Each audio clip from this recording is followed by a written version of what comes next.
जमुना जी का जल बरसात में ज्यों-ज्यों मटमैला होता है त्यों-त्यों जमदूतों का मुख काला पड़ता चला जाता है। वो सोचते हैं जमुना जी इतनी बढ़ रही हैं, जहाँ तक इनका विस्तार होगा वहाँ तक के जीव तो भले ही पापी क्यों न हो, अब वो तो जमलोक आने वाले नहीं हैं। तो पहले तो वे बड़े प्रसन्न होते थे कि इस पापी को ले जाएंगे, इस पापी को ले जाएंगे, इस पापी को ले जाएंगे। पर जब जमुना जी बढ़ती हैं तो कहते भैया अब तो इनको हम ले नहीं जा पाएंगे।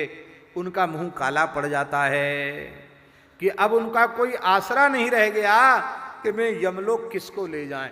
इसलिए हमारे ब्रज में कहावत है, जहां जहां जमुना बहें तहां तहां जमुना आए। जहां जहां जमुना बहें तहां तहां जमुना आए। जमुना जमदूतन टारती हैं और भव तारती हैं श्री राधिका रानी, बहुत प्रसिद्ध है। तो यमदूता मुख काला हो गया।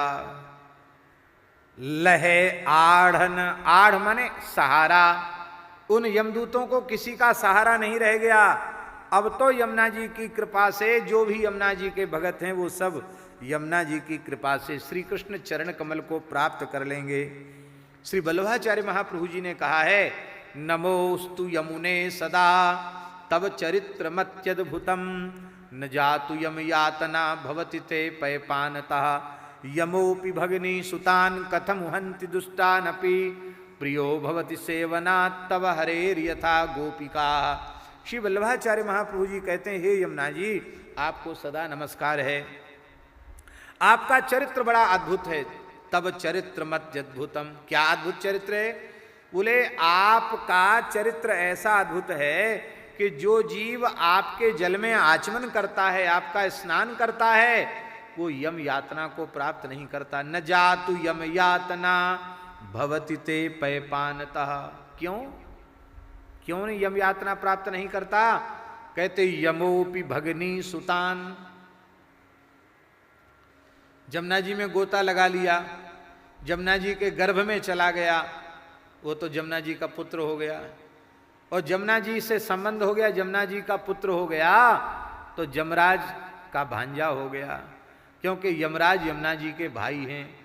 तो भैया मामा तो भांजे को दूध मलाई खिलाएंगे, दूध भात खिलाएंगे, कुर्ता टोपी देंगे, उसका काहे को उसका अपमान करेंगे। तो जो भी जमुना जी के भगत हैं वो जमलोक होके जाएंगे तो जमराज खूब उसको भांजे जैसा लाड़ प्यार दुलार करके ठाकुर जी के पास भेज देते हैं। यमोपि भगनी सुतान कथम हन्ति दुष्टानपि, दुष्ट भांजों को भी मामा आदर ही देता है, हैं? तो इतना ही नहीं है, ये तो सामान्य बात है, विशेष बात क्या है? बोले प्रियो भवति सेवनात् तव हरेर यथा गोपिका। हे यमुना जी आपके सेवन से जीव ठाकुर जी को इतना प्रिय हो जाता है जैसे गोपियां प्रिय हो गईं। इसका तात्पर्य है कि गोपियों के जैसा कोई श्री कृष्ण का प्रिय पात्र बनना चाहता हो, राधा कृष्ण का प्रिय पात्र बनना चाहता हो, सीताराम जी का प्रिय पात्र बनना चाहता हो, तो उसे यमुना जी का आश्रय लेना चाहिए।